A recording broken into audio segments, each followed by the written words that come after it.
Alex Pereira reacts to John Jones recently claiming that he has severe arthritis in his left hip. John said despite the injury, he still wants to compete on the White House card. On Walter Walker's YouTube channel, Alex responded saying, "I think every athlete has chronic injuries, serious injuries. If a high-level athlete says something like that, for the history he has, it's not new to me. Whoever they put in front of me, I'll be fighting."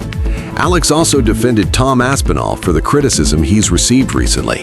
He reacted to the photo Tom posted after his double eye surgery. Alex continued, "When the fight happened during the fight, well, he went out there complaining, gave interviews. Some people didn't believe him, others criticized him harshly. Me, man, I don't mess around with my health. I can see it, man. That guy's a fighter. He's not gonna fake it or anything. But man, the guy just came back after surgery. I saw the picture. I think he posted it himself, right? Man, his eye was all red. I was even scared. I said, man, his eye is really delicate, isn't it? So we don't know if it's all red there because it got worse or because it's a part of the surgery. It's impossible to know. I hope he recovers quickly and can come back and do what he loves." Despite recently saying he was interested, Islam Makhachev says he will not be fighting Ilia Topuria at the White House because Ilia already has an opponent. This week, it was reported that the UFC is targeting Ilia versus Justin Gaethje. Speaking to Match TV, Islam said, "We are still discussing an approximate date for my fight. Even if it's not at the White House, it'll be around that time. I'm not ruling out the White House option either. As of today, that's the most likely scenario. Yes, I think it definitely won't be at the White House because he already has opponents lined up and the UFC isn't interested in that fight right now." In a now-deleted post on X, Conor McGregor claimed that he was offered an opponent and accepted. As you guys know, Conor has been campaigning to fight on the White House card. He wrote, "I have been offered an opponent and a date, and I accept, waiting on my contract." The post was deleted about 3 minutes later. Khamzat Chimaev has responded to Sean Strickland saying that he's the only middleweight who can beat him. He said that you're terrible for the division and he's the only guy out there to beat you. What do you say to that? What I should have said, you got all this stuff on my show. But you guys trained together and you talked him out a few times, right? He's doing his part of that. That's why he's so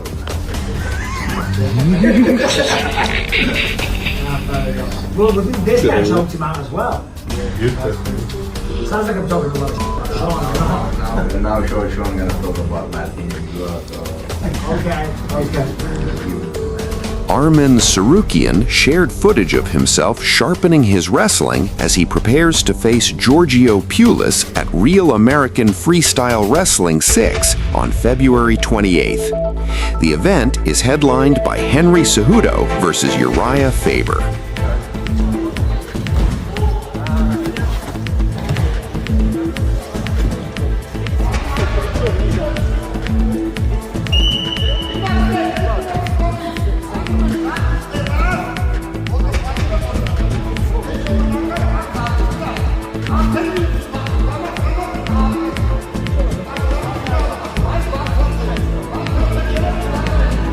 In wake of the news that Zabid Magomed Sharipov signed with ACBJ, Arman Sarukian seems interested in grappling him. Arman posted this photo on Telegram and wrote, "Would you like to see such a battle?" Ahead of their fight this weekend at UFC Houston, Anthony Hernandez reacts to Sean Strickland's Instagram post where he was dressed like an ICE agent and Hernandez was wearing a traditional Mexican outfit. Speaking to New York Post Sports, Fluffy said, "I laughed when I saw that. If that's the best you've got to get in my head, it's going to be a long night. It's up. Yeah, I don't like seeing like that. I don't like that my people got to go through that, but it's life, and it's the reality of it. And some people are just dirtbags and like to bring it up. I hope he keeps that same online energy in the cage because I'm going to torture him." Sean Strickland predicts that he will TKO Anthony Hernandez in the 4th or 5th round this weekend. That's good, man. I enjoyed the time off, let the body heal up. I had some injuries that needed to heal up, so that was nice. Every day you train, you're improving, you know, every time you spar somebody else or fight, you reflect and look back, but you know, really just out there helping my teammates. It's an individual sport, but at the end of the day, the team is kind of what brings you here. So it was nice to get back to some of the guys that got me here. Yeah, no, I wanted, I wanted Fluffy. I asked for it. He wanted it. I think stylistically, I've never really done much grappling, especially later in my career. So it was more of a test that I wanted. And, the guy's on like a 8 fight winning streak. So what better of a name can you have beat? No, it's good. I would say I do way more wrestling than you're striking in my camp. So really it's just having the gas tank to wrestle for 5 rounds. Generally he'll take guys down and break them, but I'm not someone who breaks, so it should be fun. The middleweight division's on lock. You would think that me and Fluffy would be a title contention for the little Chechenin, but where's that guy? It's Ramadan. He's gonna go probably fight Nasruddin. He's gonna spring his ovaries. Like the guy's out of commission for a very long time. So it's more of like paycheck when they make some money. Oh no, I think I'm now grappling. I think we will grapple. I'm not the hardest guy to take down. I don't care if I get taken down. I think it's going to be a 5-round grappling match. I'll grapple him and I'll TKO him in the 4th or 5th. Daniel Cormier believes Alexander Volkanovski inspired others to become champion beyond the age of 35. John's 37, 38 right now, and he's the heavyweight champion. Tom Aspinall is like 30, and it's a big deal that he's already the champ. Because it doesn't happen that often for a younger guy to win that belt right now. It's been an older division. Tom's 32. Yeah, Islam's like 33 years old now, I believe. So everybody's kind of getting up there. Justin Gaethje's 37 or 38. He just became champion at 155. After Volk won that belt past 35, everybody's like, the hell with that stat. If Volk did it, I could do it. Raul Rosas Jr. says he would retire by age 25 if he accomplishes his goals. He's currently 21 years old. Like if I accomplish all my accomplishments, like obviously by 25, if I'm able to already try to challenge for the second belt on the second division and defend it a couple times and stuff. If I still haven't done that, then I'm gonna keep going. But I'm saying if I've done what I've wanted to do, that makes sense. I don't want to keep just fighting. I don't want to get into it with another hungry guy that wants something that I already have and I don't need. On the Death Row podcast with Jorge Masvidal this week, Dominic Cruz discussed how Dana White gave him a car to fight Demetrius Johnson on short notice.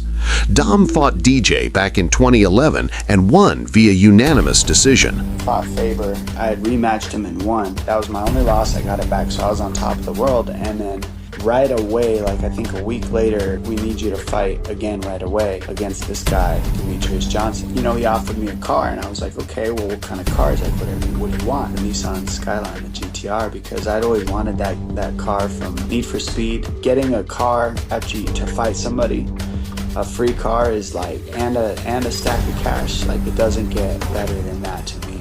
Sean Ali says ChatGPT told him that he beat Merab Dvalishvili in their first fight. The bout took place at UFC 306, where 2 judges scored it 48-47 for Merab, and the third had it 49-46, all in favor of Merab. Aljamain Sterling has fired back at Vinicius Oliveira. Oliveira just recently lost to Mario Bautista via rear naked choke at UFC Vegas 113.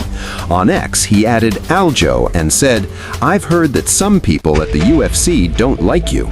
I don't know if it's true, but Dana White, if you want, I can take care of eliminating him little by little until he gives up."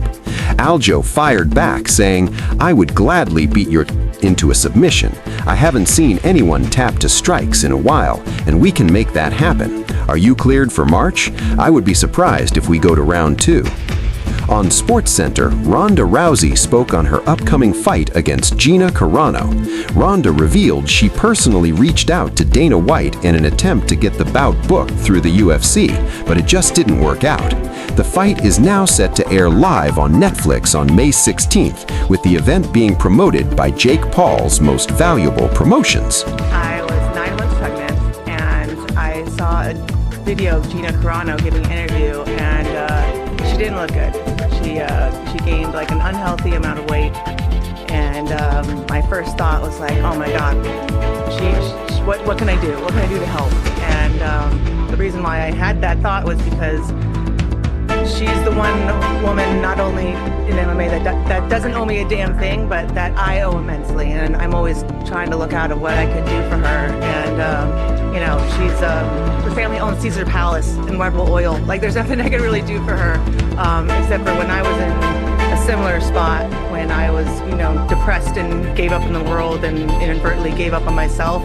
What I needed was a goal and something to reignite my passion again. And I always said that Gina is the one person I'd come back to fight for. And I thought, you know what, like she needs this fight. And the more that I thought about it, I was like, you know what, I need this. I really need this fight. And I reached out to Dana and asked him if he would be interested in it. And it didn't exactly work out with the UFC, but it led us to here today. At Rampage Jackson's house last night, influencer boxer Dean the Great got dropped by MMA manager and former UFC fighter Tiki Goshen. Nice to meet you, bro. You do know who I am. I don't know why you lying, but don't act like you don't know me. You definitely know me. Yeah, I don't be lying because girls around it. You definitely know me, bro. Not even on some disrespect. Don't like your attitude. Don't like your... I don't like you at all, though. Yeah, straight up. Yeah. Straight up. I said straight up. Are you the guy that got slapped on video? I did, but I'll slap you know. Okay, I'm going to show you the inside of the house. No, I'll make you another clip. Wanna do that? Seriously? Wanna do that? Whoa! Alright. Come on, cuz. Come on. Nah, come on.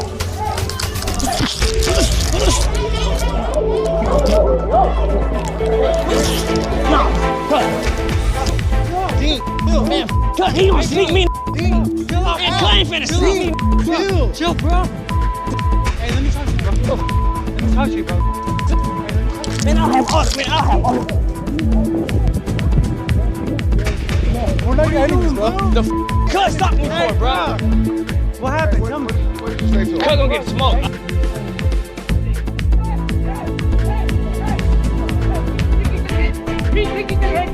Whoa.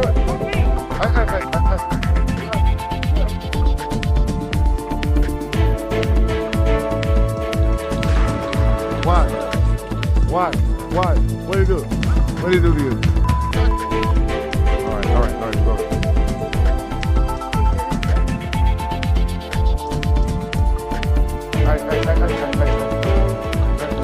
On X, Dean wrote, "Ex-UFC fighter elbowing me for the clip, knowing I'm intoxicated. I bet."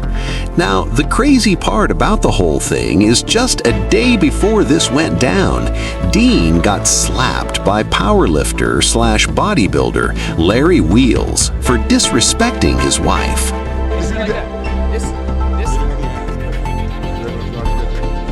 Whoa! Dean! Yeah, Dean! That was a real slap, man. Get your ass in the van. It was a hard slap. Come on. Dana White saw the video of Tiki. He reposted it to his Instagram and added, "And that's going to wrap it up for the news. Thanks for watching MMA Daily News. For news and content, subscribe to MMA Daily News and click the bell icon to be notified when we post video." Here are our favorite comments.